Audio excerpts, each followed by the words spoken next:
கர்த்தருடைய மகா மேன்மையான நாமம் மகிமைப்படுவதாக. தேவ சித்தத்தை மனிதர்களுக்குள்ளே நிறைவேற்றி அதை நடத்துகிற மேலான உன்னதமான கர்த்தருடைய நாமம் மீண்டுமாக மகிமைப்படுவதாக. என்னோடு கூட எசேக்கியேல் 1ஆம் அதிகாரம் அதில் 3வது வசனத்தின் கடைசி பகுதியை வாசித்து நாம் சிந்திக்கலாம். எசேக்கியேலுக்கு கர்த்தருடைய வார்த்தை உண்டாகி அங்கே கர்த்தருடைய கரம் அவன் மேல் அமர்ந்தது. எசேக்கியேலுக்கு கர்த்தருடைய வார்த்தை உண்டானது, கர்த்தருடைய கரம் அவர் மேல் அமர்ந்தது என்று சொல்லி பார்க்கிறோம். இந்த சூழ்நிலையில எசேக்கியேலுக்கு எவ்வளவு சந்தோஷமா இருந்திருக்கும்.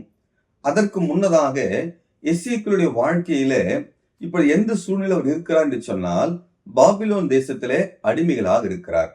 2வது சிறையிருப்பு நாட்களிலே இந்த எசேக்கியேலும் அடிமையாக வந்திருக்கிறார். பாருங்க, முதல் வசனத்திலே பார்க்கிறோம், 30ஆம் வருஷம் 4ஆம் மாசம் 5ஆம் தேதியிலே நான் கேபார் நதி அண்டையிலே சிறைப்பட்டவர் நடுவிலே இருக்கும்போது என்று சொல்லி பார்க்கிறோம். இப்பொழுது அவர் தன்னுடைய சொந்த தேசத்தை விட்டு தன் இனத்தை விட்டு எங்கு இருக்கிறார்? அவர் பாபிலோன் தேசத்திலே அடிமைகளோடு கூட இவரும் இருக்கக்கூடியதை நாம் பார்க்கிறோம். இந்த எசேக்கியேலுக்கு ஒரு கனவு இருந்தது. என்ன கனவு? இந்த எசேக்கியேலுடைய அப்பா யார்?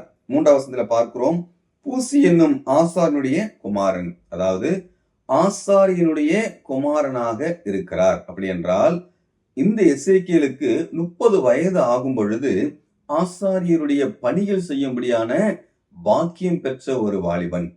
ஆனால் இப்பொழுது அவர் நிலைமை என்ன? பாபிலோன் தேசத்திலே அடிமையா இருக்கிறார்.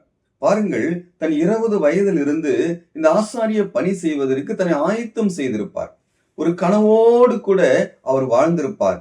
ஜனங்களுக்காக கர்த்தருடைய சமூகத்திலே பாவங்களுக்கான பலி செலுத்தக்கூடிய அந்த மேலான பாக்கியம் எனக்கு உண்டு என்ற அந்த ஆசைகளோடு கூட, கனவோடு கூட, தன்னுடைய விருப்பம் எல்லாம் அதை எண்ணி தன்னை ஆயத்தம் செய்த நாட்கள் அவருடைய வாழ்க்கையில இருந்திருக்கும். ஆனால் இப்பொழுது தன் ஆசை, தன் விருப்பம் எல்லாமே அழிந்து போனது.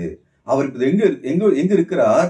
பாபிலோன் தேசத்தில் அடிமைகளாக இருக்கிறத நாம் பார்க்கிறோம். பாருங்கள், இந்த இடத்துலதான் ஆண்டவருடைய வார்த்தை எசேக்கியேலுக்கு உண்டாகிறது. ஆண்டவருடைய கரம் எசேக்கியேல் மீது அமர்கிறது. என்றால் என்ன? உன் ஆசை, உன் விருப்பம், நீ ஆசாரியனா இருக்க வேண்டும் என்று ஆசைப்பட்டாய். ஆனால் என்ன செய்ய வேண்டாம்? கவலைப்பட வேண்டாம். இந்த அடிமை தேசத்தில் நீ கவலைப்பட வேண்டாம். என் வார்த்தை உனக்குள் இருக்கிறது, நான் உன்னோடு பேசுகிறேன், என்னுடைய சமூகம் உன்னோடு கூட இருக்கிறது என்று சொல்லி தேவன் எசேக்கியேல் என்ன செய்கிறார்? தேற்றக்கூடியவராக இருக்கிறார். அநேக வேளையில நம்முடைய வாழ்க்கையிலும் கூட நாம் அநேக காரியங்களை ஆசைப்படலாம், அநேக காரியங்கள் கனவோடு கூட நாம் இருக்கலாம். ஆனால் அவைகள் நம்முடைய வாழ்க்கையில விட்டு நம்மை விட்டு அது விலகி போகும் என்று சொன்னால் எவ்வளவாய் உடைந்து போயிருப்போம் இல்லையா? அதே போல எசேக்கியேலுடைய வாழ்க்கையில இருக்கு. ஆனால் தேவனுடைய விருப்பம் எசேக்கியேலை குறித்து வேறே. எசேக்கியேல் தன்னை குறித்தான விருப்பத்தை விட தேவன் எசேக்கியேலை மேல் வைத்திருந்த விருப்பம், அவருடைய சித்தம் மேலானதாக இருந்தது. எசேக்கியேல் ஆசாரியனா இருக்க வேண்டும் என்று விரும்பினார். ஆனால் தேவன் என்ன விரும்புகிறார்? இதே எசேக்கியேல் 2ஆம் அதிகாரம் 5வது வசனத்திலே, கலக வீட்டாராகிய அவர்கள் கேட்டாலும் சரி கேளாவிட்டாலும் சரி தங்களுக்குள்ளே ஒரு தீர்க்கதரிசி உண்டென்கிறதை அவர்கள் அறிய வேண்டும். தேவன் என்ன சித்தம் கொண்டிருக்கிறார்? எசேக்கியேல் தேவனுடைய தீர்க்கதரிசியாக தன் ஜனங்கள் மத்தியிலே அவர் உயர வேண்டும் என்று சொல்லி தேவன் விரும்புகிறார். அந்நிய தேசத்திலே, பாபிலோன் தேசத்திலே ஒரு தீர்க்கதரிசி உண்டு என்பதை ஜனங்கள் அறிந்து கொள்ள வேண்டும். நான் உன்னை ஆசாரியனாக அல்ல, தீர்க்கதரிசியாக மாற்றுகிறேன் என்று சொல்லி தன்னுடைய வார்த்தையை எசேக்கியேலுக்கு கொடுக்கிறார். அவருடைய சமூகத்திலே அவர் கரம் மேலே வைத்து என்ன செய்கிறார்? ஆட்சி தேற்றக்கூடியவராக இருக்கிறார். பிரியமானவர்களே, இதன் வாயிலாக நாம் என்ன கற்றுக்கொள்கிறோம்?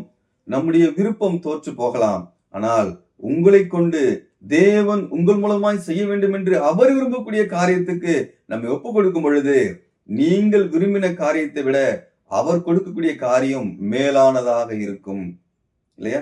ஏசாயாவில் நாம் வாசிக்கிறோம் அல்லவா? ஏசாயா 55ஆம் அதிகாரம் 8-9 வாசிக்கிறோம், என் நினைவுகள் உங்கள் நினைவுகள் அல்ல, உங்கள் வழிகள் என் வழிகளும் அல்லவென்று கர்த்தர் சொல்லுகிறார்.